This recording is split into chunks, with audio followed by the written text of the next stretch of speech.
kada tu elgiesi pagal įstatymą, tada visada yra nepakankamai.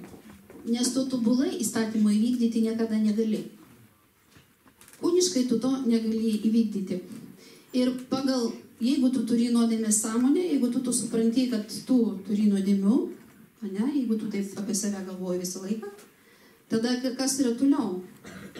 Ko tu tada vertas esi? Kaip tu save vertini? Kad tu esi nieko nevertas. Nuodėmės sąmonė, ką mums diktuoja, kad tu esi nieko nevertas. Kad tu esi vertas bausmės. Ar Dievas laimina nuodėmę? Nelaimina. Ar Dievas laimina kažkokius tokius dalykus, ar ta prasme, nuodėmė jinai verta išgydymo? Nuodėmė turi pasekmę mirti. Ne? Atvirkščiai. Tai va, jeigu mes gyvenam su tokiu supratimu, kad aš turiu nuodėmės, kad aš jų turiu, ne? Tai aš atitinkamai ir gyvenu. Ir aš gyvenu pagal tai, ką aš turiu. Pagal tai, ką aš turiu. Ir tada mum auka yra kaip ir bergždžiai. Aš nepasinaudoju tą Jėzaus auką. Aš pasilieku prie to, kame ir buvau.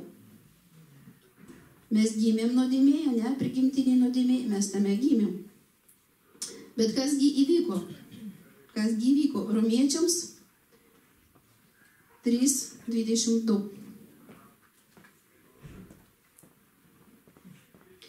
Dievo teisumas tikėjimu į Jėzų Kristų duodamas visiems, kurie tiki. Nėra jokių skirtumų. Tai Dievas ką mums dovanojo? Dievas mums dovanojo teisumą. Ir nėra skirtumo kam. Nėra skirtumo kam. Jis dovanojo tau teisumą ir tu jį turi. Jeigu tu, aišku, sąlyga yra viena. Jeigu tu tiki Jėzumi. Jeigu tu tiki Jėzumi. Tai jeigu Dievas tau dovanoja, pavyzdžiui, aš dovanočiau telefoną, ne? Dovanoju. Aš nedovanosiu. Bet jeigu dovanočiau ir duočiau, ar tu jį turėtum?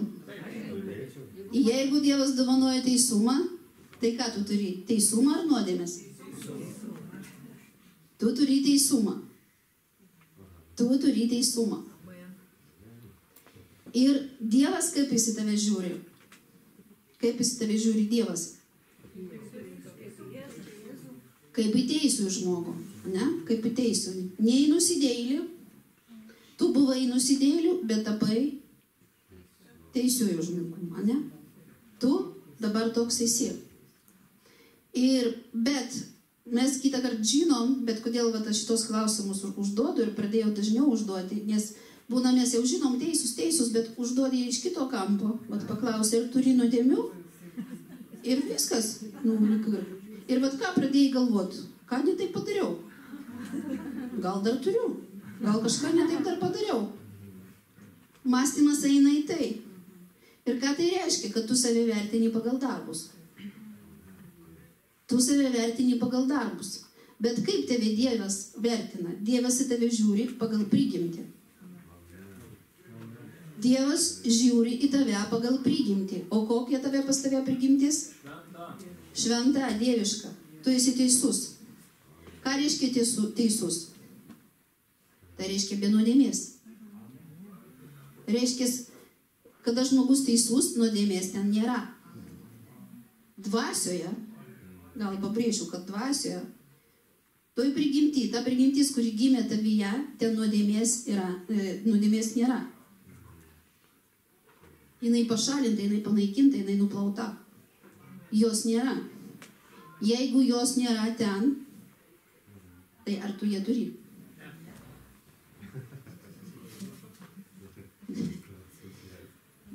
Bet po to iškyla, paliksiu pastoriui, po to tegul aiškinasi su jumis. Aš tik užduosiu klausimus, įvesiu į egzaminą, o po to jau bus po pamokų, kas pasiliks. Tada aiškinsitės, kiek norėsit. Tai va. Nieko, susitiksim kartą mėnesį. Jūs pavysit mane.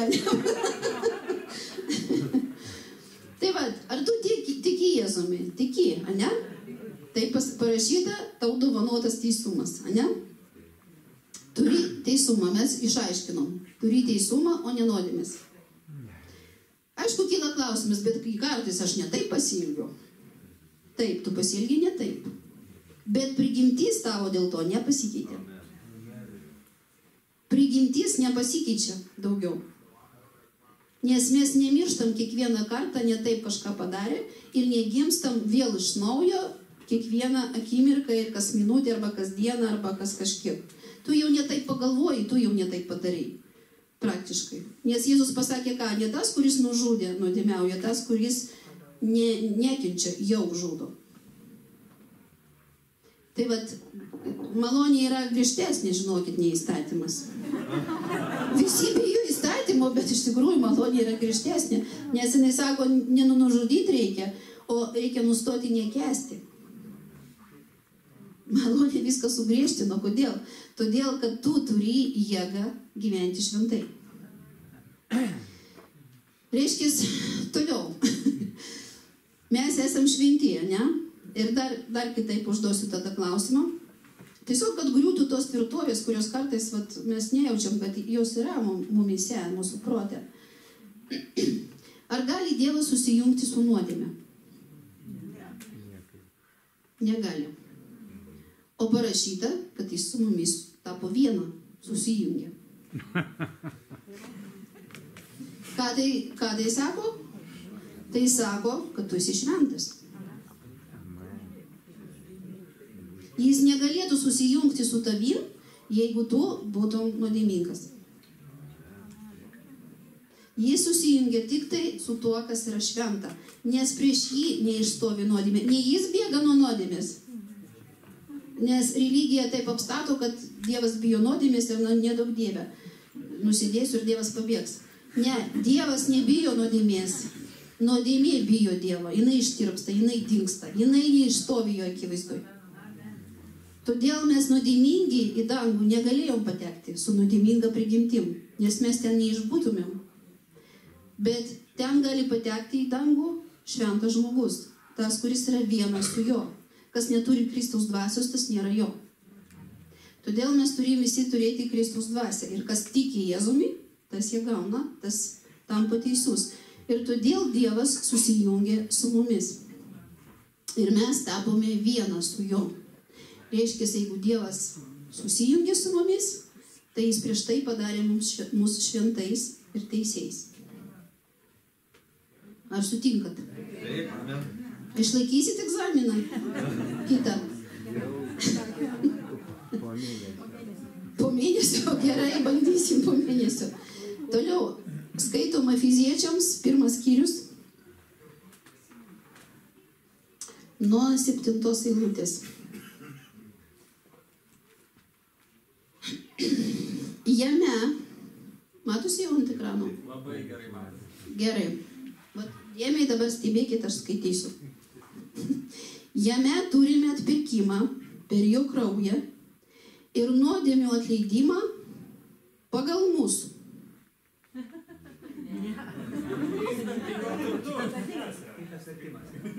Turim nuodėmių atleidimą pagal mūsų darbus. Ar ne taip parašyta, ne?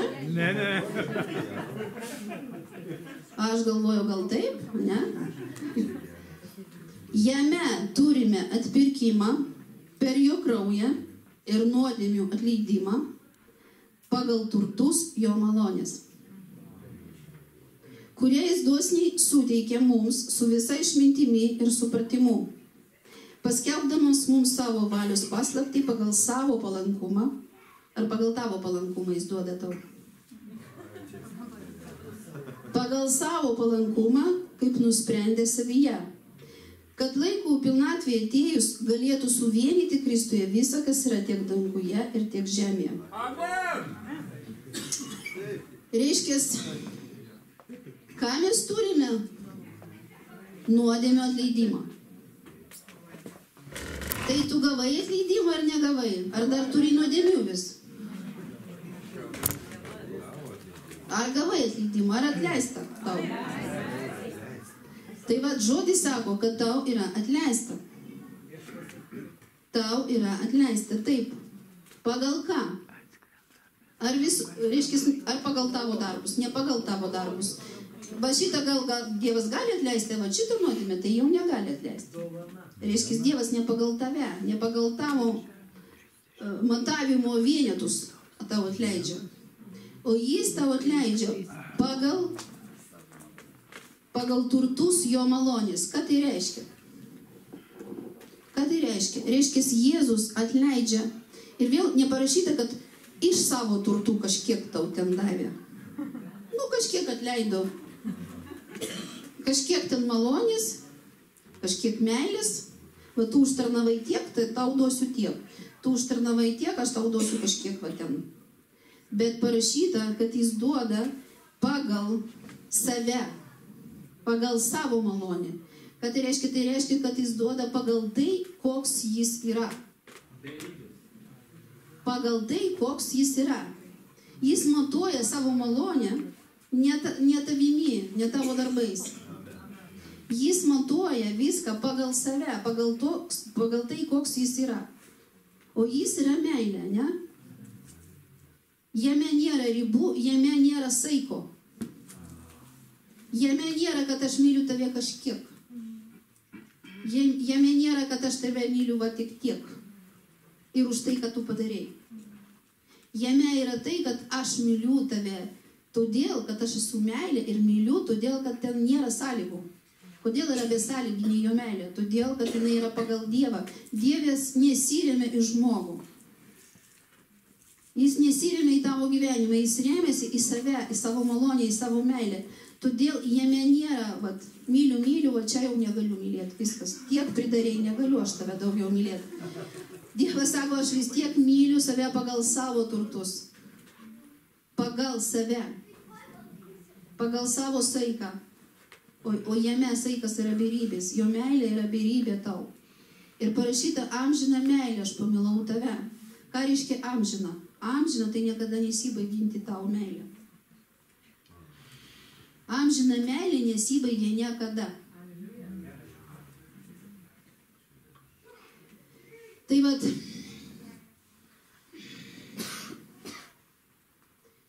malonė ir meilė taip ir yra, kad Dievas, jisai, ir šitą, kai vat suvoki, kai supranti, kad Dievas ne tavimi viską matuoja, ne tavimi jis apsprendžia, kiek tau duoti, o jis tai daro viską pagal save. Pagal save, pagal savo turtus. Reiškia, ko mums reikia? Mums reikia pažinti, koks jis yra, kokia jo yra meilė. Man nereikia kapstyti savyje. Man nereikia žiūrėti, ką aš padariau, ką nepadariau, kiek aš ten turiu. Turiu dar nuodėmių? Aha, turiu. Kaip čia pas Dievą ateiti? Pasitaisysiu, tada ateisiu. Be jo meilės nepasitaisysi. Jis pataiso. Nes yra kita rašto vieta. Gal aš greitai pažiūrėsiu, o gal ir nerasiu.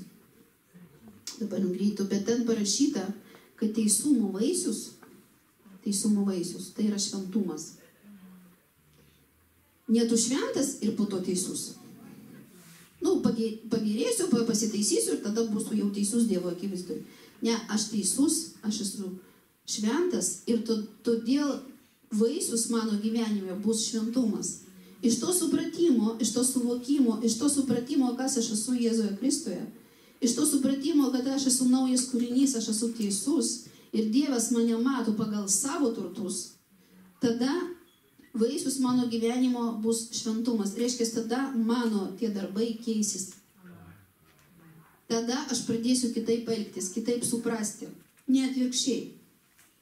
Man nereikia gauti Dievo palankumą, nes mes skaitėm prieš tai, kad Jis pagal savo palankumą viską daro, ne pagal tavo, kiek tu savo esi palankus arba kiti tavo yra palankūs žmonės. Bet Jis ten nemato pagal savo palankumą, o Jisai savo palankumą įrodė. Kuom Jisai įrodė? Jis siuntė Jėzų. Siuntė Jėzų. Ir ta bausmė už tą nuodėmę, ta bausmė, kurią mes turėjom, už tą nuodėmę, kuri buvo mūsų prigimty, tai tą nuodėmę bausmę jis paėmė ant savęs. Jis paėmė prakeikimą, kad tu būtum palaimintas. O, dar užduosiu klausimą. O prakeikimų turi?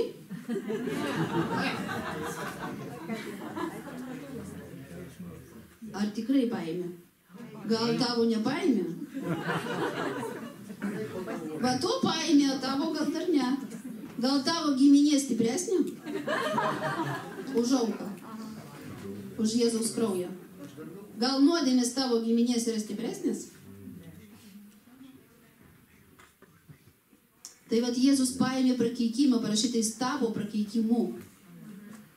Tai nedarykim jo auką, kad jinai būtų veltui. Jeigu paėmė, tai ir nelaikyk savo. Ir atiduok. Ir atiduok ir pamatyk, kad prakeikimas yra ten. Todėl tau prakeikimas tavo giminės tau nepriklauso. Tu dabar kita giminė. Karališkoji. Tu karališkoji giminė. Karališkoji. Taip, kad tu nesi ten alkoholiko vaikas. Tu esi karaliaus vaikas.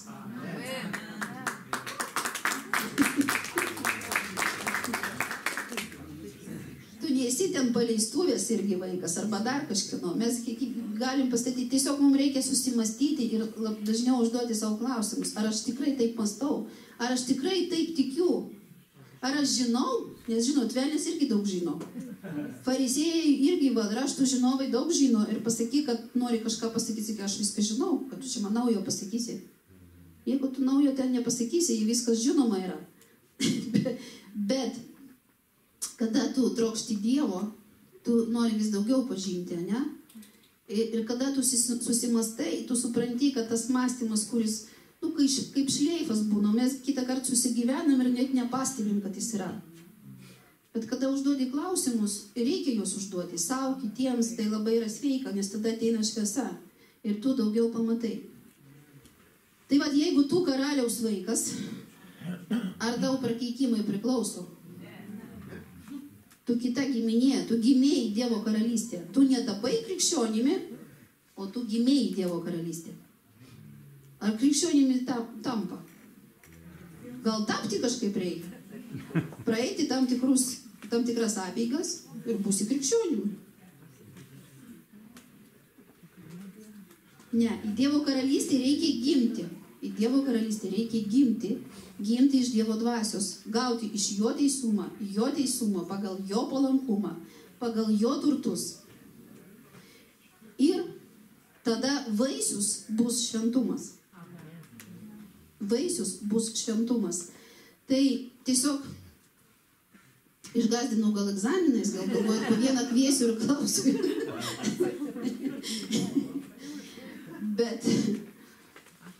Bet taip yra, kad Jėzus paėmė prakeikimą, taip pat Jėzus paėmė ligas. Vėl galima užduoti klausimą, ar tu turi lygų? Ne, tik simptomų. Mes žinom, kad nepriklausom, bet ar tu turi? Mąstymę ar turi?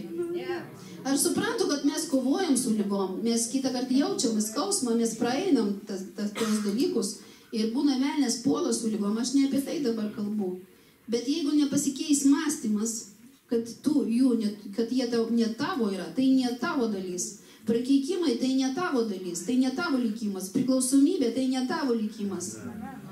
Lygos tai ne tavo likimas. Jėzus atpirko tave iš tai. Atpirko iš nuodėmių, atpirko iš prakeikimo, atpirko iš skurdo, atpirko iš lygų, atpirko iš priklausomybės.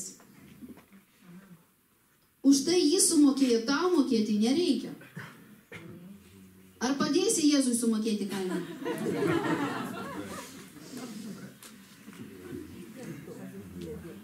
Gal reikia Dievui pagalbos?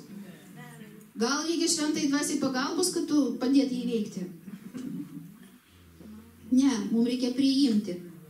Kokia teisinga pozicija, klausimas tada kyla, jo? Priimti. Priimti.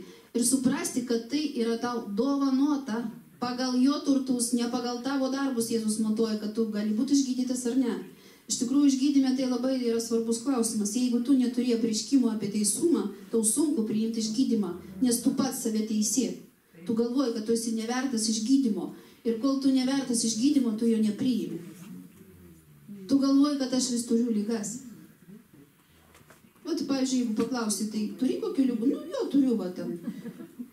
Tokią problemą turiu, jo. Mąstymas mūsų toks yra jau suformuotas, kad mes galvojam, kad mes turim.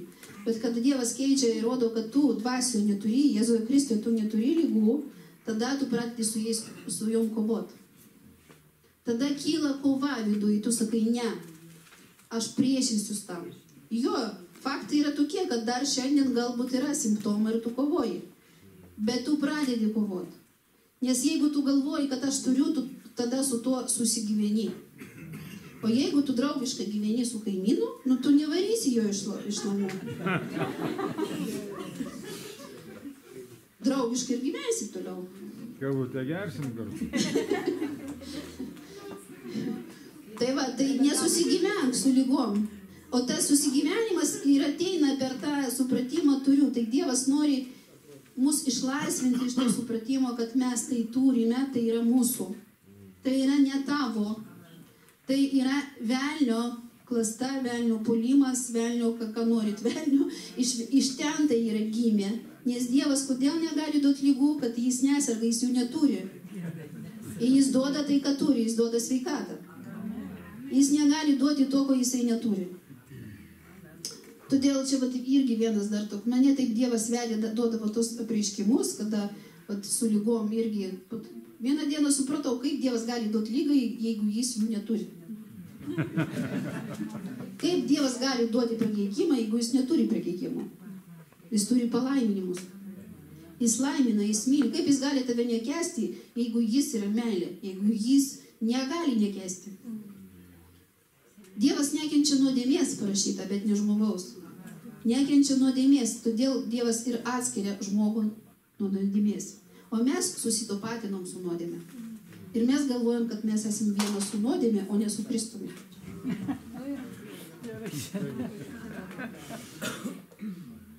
Tai vat, tokius klausimus norėjau jums užduoti. Norėjau kartu, kad mes pamastytumėm ir priminti tos dalykus. Žinot, mes daug ką žinom, aš žinau, kad jūs žinot viską. Bet aš tiesiog priminiau. Ką parašyta čia. Rašte.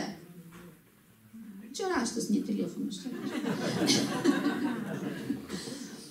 Tai va, tai tiesiog pamastyk. O jeigu tu dar nesutikai, jeigu nesupratai, klausk Dievo. Ieškok, klausk. Dievas tau tikrai atsakys.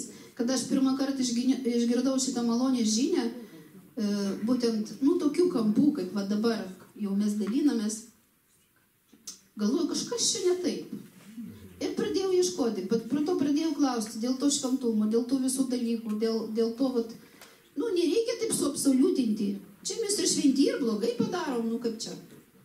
Bet dvasioj tu absoliučiai šventas. Absoliučiai, tai tu nedalinai, ne iš dalies šventas, o absoliučiai. Jo darbai dar ne visi pašventėjo tavo. Ne visi. Ir mąstymas dar ne visas pasikeitė, tai yra procesas. Bet tas procesas įmanomas todėl, kad tu turi teisumą. Kad tu turi šventumą. Kad tu turi sveikatą. Jei turi sveikatą, tada ir gali būti sveikas. Turi palaiminimą, todėl gali būti palaimintas. Ane? Ar sutinkat?